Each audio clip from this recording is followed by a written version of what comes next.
Creatures of the night. It's your girl Tati. I am just now coming home, 9 in the morning from Dallas. I went to the Collision taping on Thursday. It was a great time. Collision will be on at 5 Eastern today. So it's not a typical 8 Eastern because that's when SummerSlam is coming on. And AEW don't want that type of smoke. So let's get into this review because it is the daytime and vampires like me, we tend to burn during the daylight hours. We had a decent episode of Rampage. I think for overall, most of it is skippable, but we'll get into the main event in a second. We started off with Wheeler Yuta versus the Butcher, and as soon as I see the Butcher's name on something, I'm just like, oh, this might be a squash, or this might be a lengthy little match, but he's not taking the win. Our boy Bryan Danielson, our American Dragon, is on commentary. And Wheeler Yuta is putting in work with the Butcher. The Butcher's doing a little something. Here's the thing. While I do think that this was a pretty decent opener, Bryan Danielson being on commentary, he's great, but the commentators kept focusing on his little storyline that's going on with him and Swerve, him and Jeff Jarrett, and I personally did not like that. Now, go ahead and call me a big baby if you want. I just felt like it did take some focus off of what Wheeler Yuta was doing. And then there were several times where Bryan would redirect the conversation to be about what's going on with Wheeler, which is what you're supposed to do when you're doing commentary. You kind of get distracted and talk about other things. So I do appreciate Bryan several times redirecting it back to the match. But I just felt like overall, they kind of, I don't want to say made the match feel less important. They just kind of made Bryan feel a little bit more like a bigger deal on commentary. And I'm not going to lie. A lot of times when it comes to these shows, I just mute commentary and I don't even listen. But this is Bryan Danielson we're talking about. I love me Bryan Danielson. It was decent, very predictable. So I really couldn't get too much into it. I think I felt a little bit more interested into hearing what Bryan have to say because Bryan got that little storyline that's seeming to pick up some steam, especially after challenging Jeff Jarrett to a match. Wheeler Yuta takes the win, and it's just like, all right, sure, great opener, but too predictable for me to enjoy. After this, we do have the MXM collection. They're doing their interview backstage, and they've been having some great matches in AEW. They didn't take all wins, though. I think the only loss that they've actually taken so far was against FTR, but I still think this was a really great showing for them in a match with FTR, so I did enjoy that. However, they end up calling out Private Party, and that ends up being our main event later on in the night. Now, after this, we do have Brian Cage versus God knows who. They end up getting from the parking lot today. Squash. They waste our time with a squash, and I did not like that. If y'all watched ROH this week, Bryan had a really, really strong match. And I keep saying, like, we keep seeing a lot of these guys get lost in the shuffle. And here and there, they tease you with you seeing some really, really great shit from them. And then they just fuck it all up and put them in squash matches. Brian Cage, this guy, if he were prioritized, would be holding, dare I say, at least a TNT title. Shit, even a world title I could see if he were taken so seriously, which I do believe he should be. But unfortunately, squash match, he ends up winning. After this, our boy Kyle Fletcher and Uncle Don back there doing a little interview. Kyle Fletcher obviously taking up for his friend, and he's going to be facing MJF next week on Dynamite. Now, this is funny because Don Callis was just like, you know what? We shouldn't be putting our nose in other people's business, especially MJF. And he was I think he was just about to tell Kyle to like just abort the whole mission and fuck this whole thing. We could just find our own thing to do. But then Brian Cage interrupts, and he wants a little bit of TV time. He wants the interview to be directed towards him Kyle Fletcher is not feeling it, and he goes, you know what? I can use a little practice, a little play time before my match with MJF. So how about you and I go at it at Collision this weekend? So that's the match that we're going to get later on today. Now, Uncle Don was not happy about that either because once again, that is still Kyle Fletcher putting himself out there when really he doesn't have to do that. I can see Kyle Fletcher maybe, just maybe, leaving that group pretty soon. We get Nyla Rose versus Harley Cameron. And initially I thought, all right, well, this is going to be over in like 2 seconds. As soon as it's over, I'm just going to go use the bathroom. But then I was like, oh, wait a minute. They're letting these two girls go at it for a little bit. I was really, really surprised about that. And I think what surprised me the most was to see that Harley, I don't want to say she was dominant here because truly I don't see Harley being dominant at all, especially against Nyla. But she had moments in this match where it's just like, okay, she has a little bit of a leg up on Nyla, and that was really interesting. And Nyla normally isn't in that situation. At least we haven't seen her in a situation like that in a long time where someone is beating her up. And that was very unbelievable for me. Towards the end, though, we have, holy shit, Harley Cameron goes and give Nyla a Bronco Buster, which normally I'm like, oh, a Bronco Buster? Hold on now. I'm in for a good time too, but it was the worst Bronco Buster I've ever seen in my entire life. And I was just like, girl, just stop. It looks ridiculous. Nyla it wasn't with the shit, and she ends up taking the win with a running beast bomb, which actually looked really, really great. Don't do that again, Harley. It just wasn't cute at all. After this, Private Party is letting MXM Collection know that they ready to dance all over their faces, whatever the hell they said. I was just like, oh, it don't sound right, but I hear where y'all coming from. Obviously, accepting their challenge to go against them in the main event.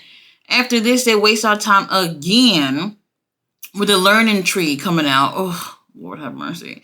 But on the flip side, Brian Keith is actually getting in the ring to have a match, and he's going against some other poor, unfortunate soul that they got from the parking lot.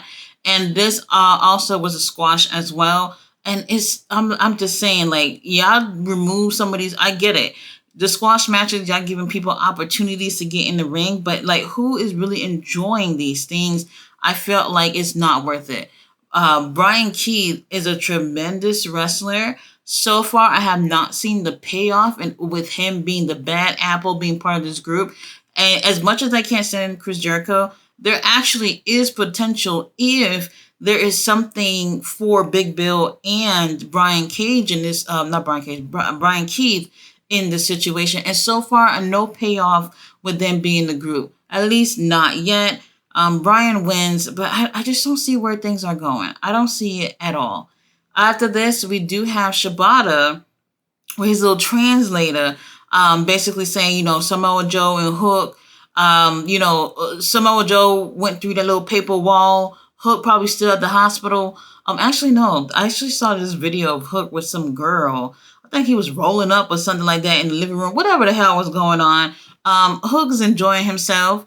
Shibata wants to have a match with Brian Keith. I don't know if you guys remember, but when Shibata was out for a little bit during that whole little fiasco with him and his little group, it was Brian Keith that so-called injured his arm with a steel chair, so we didn't see Shibata for a little bit. And he wants his revenge. So we're going to end up getting these two in the ring. Was it for Dynamite? Something like that. Don't quote me on it, but it's sometime next week. And I'm actually looking forward to that because it's not going to be a squash. I hope like a match like this, people really get to see how great Brian Keith is. I've seen Brian, wrestle live, and I've seen him. He's a huge deal here in Texas, and I have not necessarily enjoyed him yet in AEW, but good things happen to those who wait, right? So patience. We'll see what ends up happening with Brian Keith in AEW. Now, after this, we do have the Undisputed Kingdom, FTR, and them talking shit. They got an 8-man tag match for Collision. Now, I already went to Collision taping, so I already saw all that stuff. Sometimes these matches do kind of feel like they come out of the blue random. But it is what it is. A lot of great talented guys in this match, so no complaints. We'll talk about Collision, during the review. Don't forget to pull up to the watch along on my channel when the show comes out. Main event. The only thing I felt like was actually worth watching this episode was Private Party versus MXM Collection. Holy shit. Not only was this very entertaining and very fun, this was so refreshing to see not a match that we have not seen, and also a tag team match where it's just like, these guys are young, they're hungry, and they all look so great in the ring. And it makes me feel like there is, potential in terms of saving AEW's tag division. Now, I know what people are probably thinking, it's the Young Bucks, they got the title, they somehow deserved it. Whatever the situation is, they have had have they even had one title defense with the titles since they've won them? I don't think so. AEW, the tag division has taken a huge hit, and I was kind of hoping, if the Young Bucks have the titles, then maybe they'll do something to revive the division, and nothing. And, low key, TNT title with Jackson Perry too. Where the hell have you been, Jackson Perry? I don't know what it is when it comes to titles in AEW right now. I feel like they're all just waiting for All In so that they can give us something with it. But what the fuck are we going to do right now when you got two amazing tag teams like MXM and Private Party who's tearing the house down on Rampage, and nobody's even really watching Rampage to begin with? But then, these tag titles are just sitting on the Jackson brothers dinner table, and it's just wild to me how how these teams are working so hard and not getting anywhere closer to getting to these titles. Now, both of these teams, they have so much personality, and that's what made this so refreshing, because a lot of people just get in the ring and they just, get in there and get out, when you really kind of get a whole little production with both of these teams. And I thought that was really, really great. Both teams are very committed to the roles that they play in terms of their characters. And I really, really love that. The crowd was absolutely feeling it. And man, these guys, they are so ready. I'm not trying to say so ready for, gold yet. But if they really, really make an emphasis on trying to make this division stronger, which I feel like Tony Khan should be looking for tag teams to hire rather than singles competitors, we got enough of those, then we can really, really build this tag division up. MXM Collection takes the win. I'm not mad at it. However, Private Party, they've been really, really great since Mark Quinn got back in the ring. And also kind of not seeing a payoff with them either. And a big reason for that is because the tag titles goes nowhere. It's literally staying with the Bucks. So it's like there's nowhere for them to go. And then the Bucks, they have that little storyline, barely have a storyline with the Acclaimed and FTR that want to get these titles. And I have said it before that I really felt like if they really wanted to make a statement about the tag division, that at All In, it should be 4 teams in the ring for the tag titles, and preferably changing hands. But, beggars can't be choosers. But I felt like that would be best case scenario, because there are teams that are sitting there hungry and wanting this and not 1 inch closer to those titles. And then when you see a match like this, you're just so excited to see what the future can hold for a tag division, just in wrestling, period. Because I feel like tag team wrestling hasn't been at its best. We have over in WWE, the Bloodline just took the tag titles off of DIY. Prayers to DIY. They didn't even have that thing for a month. They were just keeping it warm for the Bloodline. But there's so much work to be done with tag team wrestling, and seeing a match like that, obviously, I would definitely recommend go ahead and see it. I just watched the match for the second time. Really, really fun. Gives me a lot of hope in terms of what they're going to be able to do with these guys. Great sign-in for AEW to have the MXM Collection and Private Party. They're awesome too. Guys, thanks so much for watching my review. I'll be back later on with a watch along of Collision and also of WWE SummerSlam. And then I'll give you out a review for Collision with pictures and videos from the show. Guys, thanks so much for watching. I'll see you guys then. Bye.